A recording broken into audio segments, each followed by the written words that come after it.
Continuamos haciendo nuestro semáforo esta mañana y como sucede cada cierto tiempo y cuando somos muy afortunadas, nos encontramos con Paula Fiamma, encargada de comunicaciones del Museo Nacional de Bellas Artes, para que nos cuente algunas de las novedades que están sucediendo por allá. Paula, ¿cómo estás?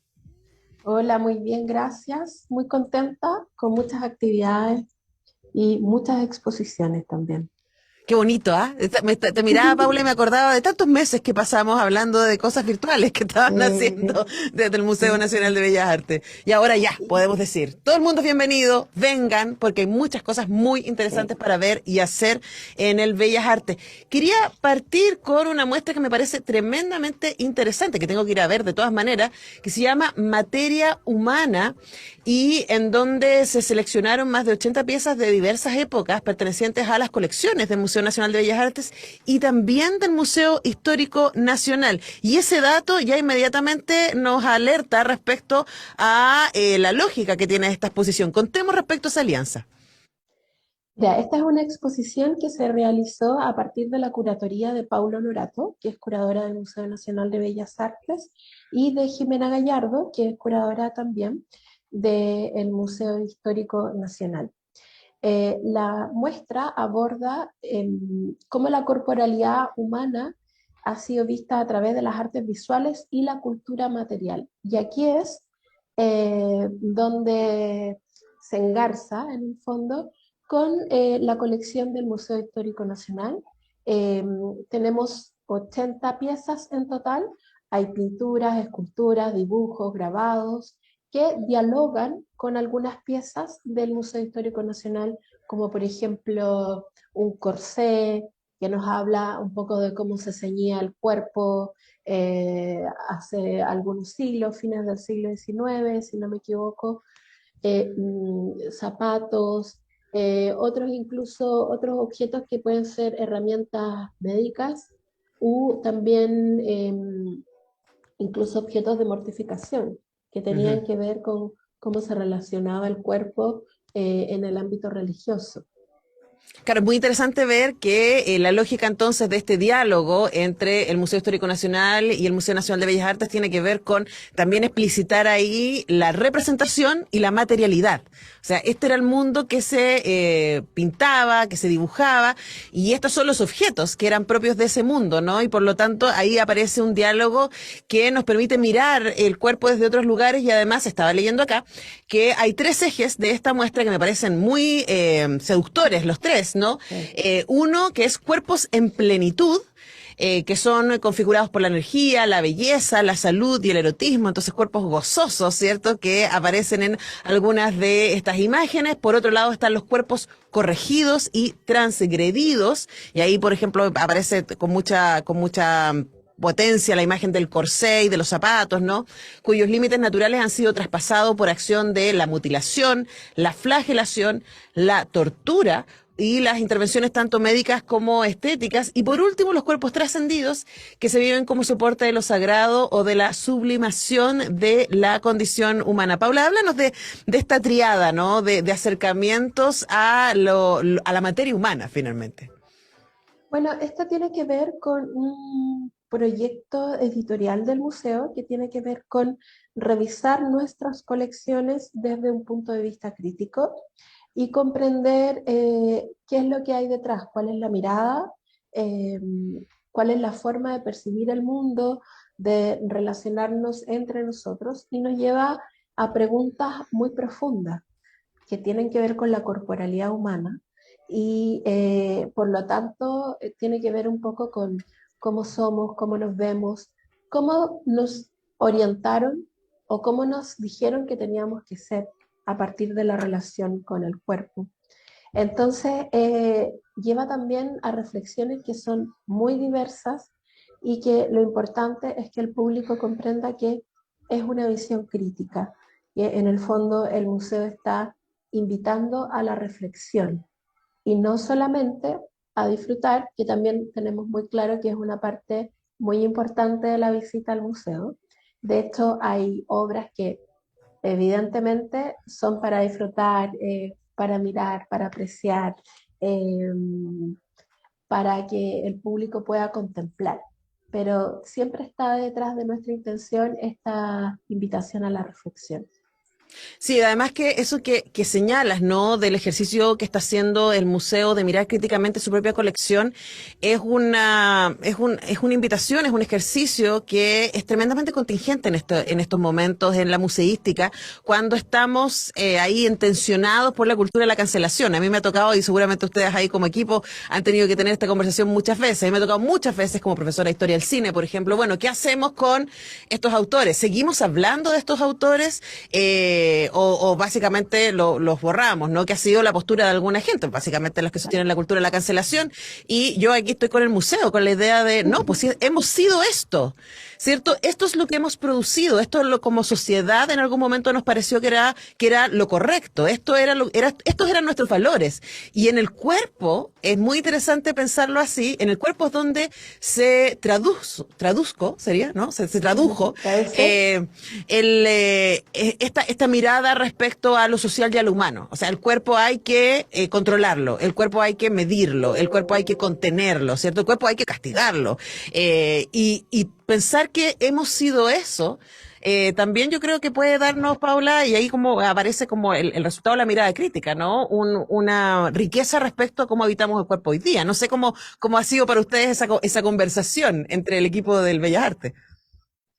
Bueno, yo creo que, mira, principalmente estas exposiciones tienen que ver con largos periodos de conversación, de reflexión, de mirada, de revisión, de volver a mirar la colección, de bajar a los depósitos, de ver cómo pueden dialogar autores tan distintos como Carlos Lepe o un Roberto Mata o un Luis Montes, que está muy asociado a la Universidad de Chile, con un Raymond Monvoisin, con un Virginio Arias, con dibujos del Renacimiento, con la Gracia Barrios, con José Miguel Blanco, con la Roser Bru. Eh, y esto con Durero, incluso hay grabados de Durero. Entonces, claro, es una mirada muy rica en lo visual y también en las conclusiones que hay que sacar sobre cómo nos hemos relacionado con el cuerpo. Las artes visuales en el fondo siempre han hecho eco de cómo nuestra sociedad se relaciona con la corporalidad humana. Y ahí Ujú. está, por ejemplo, la tortura, las herramientas médicas, y claro, quizás algunos títulos puedan parecer un poco duros, como cuerpos corregidos en el fondo, pero fue así también. Por ejemplo, tenemos una serie de esculturas de Luis Monte que habla de los héroes de la Guerra del Pacífico, que están asociadas a fotografías de héroes de la Guerra del Pacífico que están mostrando sus mutilaciones durante la guerra, que en rigor y en un tono más distinto, en el fondo fueron la carne de cañón, Ujú. lamentablemente, de ese periodo. Y el artista a partir de esas fotografías las toma y las traduce en relieve, en pequeñas esculturas que hablan también un poco de una dimensión que ha quedado fuera de la estatuaria moderna, porque nosotros tenemos héroes en la vida pública representados, completos, dignos, gallardos, y aquí tenemos en contraposición esculturas pequeñas donde vemos a los mutilados de la Guerra del Pacífico. Ujú. Claro, la idea del cuerpo ideal versus el cuerpo real al que le han pasado cosas atroces en este caso, ¿no? Todo eso es Exactamente. parte de esta muestra que se llama Materia Humana y que está hasta el 20 de noviembre, pero por todo lo que estamos conversando con Paula Fiamma del Museo Nacional de Bellas Artes, yo sospecho que es una muestra que hay que ir a ver varias veces, porque van a pasar un montón de cosas y es una muestra que ya está ahí abierta para que todos y todas puedan ir a visitarla. Así que ya tienen esa información y además esto es muy interesante, pueden también acceder al librillo de la exposición si quieren ir ahí como preparados, leer, etcétera. Todo eso está en la página web del Museo Nacional de Bellas Artes. Ahora, Paula, antes que se me vaya el tiempo, es agosto, el mes de los gatos, por supuesto, pero también el mes de las niñas, ¿no? De las infancias. Y por supuesto sé que el Museo Nacional de Bellas Artes también tiene actividades preparadas para los públicos más jóvenes. Sí, las infancias siempre han sido importantes para el museo. Eh, este domingo, a partir de las 11 horas, tenemos un taller en el marco de la celebración del Día de la Niña y del Niño, y se llama Magia y Color. Vamos a trabajar con una de las esculturas que está actualmente en el hall del museo, que es de una artista chilena de Chillán, que se llama Nayadet Núñez, que ella trabaja con cerámica negra de Quinchamalí, Ujú. y sobre esta cerámica ella también crea un propio imaginario, haciendo como unas incisiones, que es propio de la técnica de la cultura de la cerámica negra de Quinchamalí.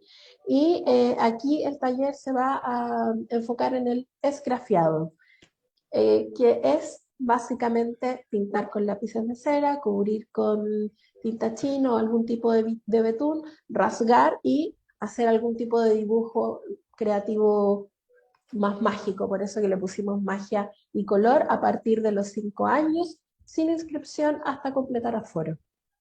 Bueno, entonces no sé qué más decirles, ¿no? Es como tremendo. ¿Usted qué está pensando? Hoy tengo a los niños este fin de semana, para los padres y madres separadas, o para los que están juntitos y dicen, uy, ¿qué hacemos con los niños el domingo? Es como día. Y además a mí me parece que, justo ayer Paula estábamos hablando acá de educación artística, parte importante de decir, ¿cómo hago que mis niñas puedan estar interesados en la cultura? Y una de las cosas que está ultra comprobada, que lo hemos hablado acá con muchos investigadores y investigadoras, es la idea de cercanía, que vean el museo como algo que les pertenece, como un lugar que es cotidiano, ¿no? Qué mejor manera que este domingo desde las 10 de la mañana, dijiste. Desde las 11 horas. Desde las 11 horas, tampoco hay que levantarse tan temprano, es domingo. Entonces, desde las 11 horas ustedes llegan al Museo Nacional de Bellas Artes. Va a haber entonces estas posibilidades de hacer este taller de magia y color. Y a mí me encantaba esa técnica, porque además los resultados siempre son fantásticos, porque es la mezcla ahí entre colores fuertes y las tintas chinas y la materialidad de los objetos. Me parece muy entretenido. Así que esa es una invitación que dejamos para el día domingo, desde las 11 horas, desde los 5 años. ¿Y hay un límite para arriba de edad? Sí, generalmente el tope son los 11 años, o a veces los 10, depende un poco de las y los niños, cómo ellos se vayan sintiendo con este tipo de actividades. Lo importante es que sientan esa familiaridad con el museo, y que vayan teniendo siempre distintos tipos de experiencias en el fondo. Claro que sí, Ahí, además que está absolutamente bien ubicado. Estamos ahí en sí. el Parque Forestal, justo hablábamos con Alexis Díaz, quieren después se dan la vuelta y van al MAC y a ver las exposiciones que están ahí, la que hablábamos del plebiscito de 1988, la fotografía de Álvaro Jope. Miren, tantas cosas que hacer Sí, en esa de zona. hecho, es importante contarles que el pasillo entre el MAC, que es el Museo de Arte Contemporáneo, y el Museo Nacional de Bellas Artes, está abierto, entonces pueden entrar indistintamente por cualquiera de los dos espacios. De hecho, vamos a tener nosotros una exposición de Norton Massa que incluye el pasillo del museo y que da acceso a la exposición que Norton Massa con muchos otros artistas inauguran hoy día en el Museo de Arte Contemporáneo. Así que para que vean, una maravilla, una tremenda posibilidad además de esta casa grande del arte, ¿cierto? Que para un lado es el Bellas Artes y para el otro lado es el MAC, que por supuesto dialoga, no somos una cosa sin la otra, y ahí tienen las posibilidades. Antes de irme, sé que también tienes una invitación para mañana, para la presentación del libro Estudios e Intervenciones de Restauración de la obra de Raymond Quinsac Montboissin. Cuéntanos al respecto. Bueno, mañana tenemos una actividad que es a las 12, se presenta este libro con la participación de Carolina Osa, que es una de las investigadoras que ha trabajado. Aquí van a hablar específicamente sobre la intervención de una de las pinturas de este artista francés que llegó a Chile y en el siglo XIX, y que tuvo una estadía muy larga en Chile. Pero esto también es muy importante porque está en el marco de un proyecto de investigación que se llama Montboissin en América, catalogación razonada de Raymond Quinsac Montboissin y sus discípulos, eh, y que es un proyecto conjunto con Argentina, Brasil, Perú y por supuesto Chile. Así que tiene que ver con un trabajo de largo aliento que viene ya desde el 2017. Raymond Montboissin es uno de los artistas presentes en colecciones en estos países y bueno, por supuesto, en el Museo Nacional de Bellas Artes. Bueno, entonces le dejamos la invitación, eso es mañana a mediodía. para el lanzamiento de este libro y aprender respecto a cómo se hace, ¿cierto?, la restauración de obras tan fundamentales para el arte. El domingo es esta invitación familiar a partir de las 11 de la mañana para este taller de magia y color, y hasta octubre está esta muestra Materia Humana. Noviembre, perdón, hasta el 20 de noviembre. Está esta muestra Materia Humana que de todas maneras yo me anoto, tengo que ir a ver esto porque tengo mucha curiosidad. Paula ¿Puedo Fiamma, agregar algo para por cerrar? favor. Sí. Estamos súper contentos. Ayer estuvimos haciendo cuentas de cuántas personas han visitado el museo y desde que abrimos la exposición internacional de México, que es el Canon Revisitado, una mirada del arte europeo desde América Latina, que fue el 8 de abril, hemos recibido alrededor de más de 91.000 visitantes. Así que estamos súper contentos, sobre todo con el segmento joven, que va bastante al museo a hacer videos de TikTok, a usarlo a sus anchas. Me parece muy bien. El museo es un lugar para habitar. Es un lugar sacro, pero también Bueno, es un es un lugar lugar de encuentro. cotidiano para estar, para encontrarse, para sorprenderse. Así que ya lo saben, ahí tienen todos los datos y por supuesto, si quedaron ahí con alguna duda, mnba.gov.cl, MNBA, Museo Nacional de Bellas Artes.gov.cl, y con eso nos despedimos. Muchas gracias, Paula. Que esté muy bien. Gracias a ti. Abrazos. Y nosotros volvemos con todo el equipo mañana a las 10 para hacer un nuevo semáforo. Nos encontramos entonces. Chau.